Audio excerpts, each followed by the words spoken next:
Si tu as peur de la misère, tu n'iras pas loin dans la vie. La vérité est parfois dure à entendre, mais elle libère. La réussite ne naît pas dans le confort, elle se forge dans l'épreuve.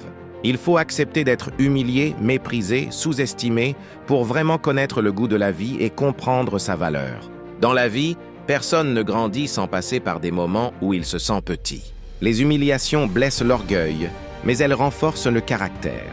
Quand les gens te méprisent, ce n'est pas pour te détruire, c'est souvent pour te révéler à toi-même.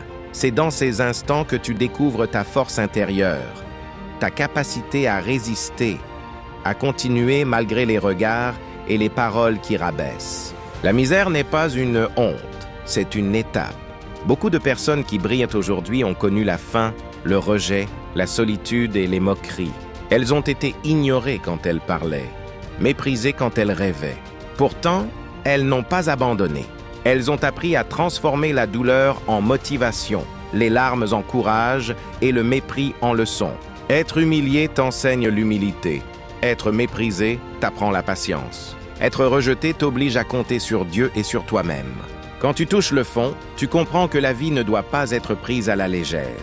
Tu apprends à te battre, à te relever, à avancer même quand personne ne croit en toi. Ne fuis pas les épreuves, car elles sont des écoles silencieuses. La vie teste ceux qu'elle prépare pour de grandes choses. Si tu acceptes de passer par le feu de la souffrance, tu sortiras plus fort, plus sage et plus déterminé. Un jour, ceux qui te méprisaient verront ce que tu es devenu.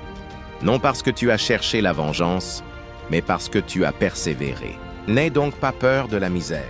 N'aie pas peur des humiliations. Elles ne définissent pas ta fin, elles préparent ton avenir. La réussite véritable appartient à ceux qui acceptent de souffrir aujourd'hui pour se lever demain avec dignité, foi et courage. Si tu veux, je peux aussi te le raccourcir, le rendre plus spirituel ou plus motivant pour les jeunes.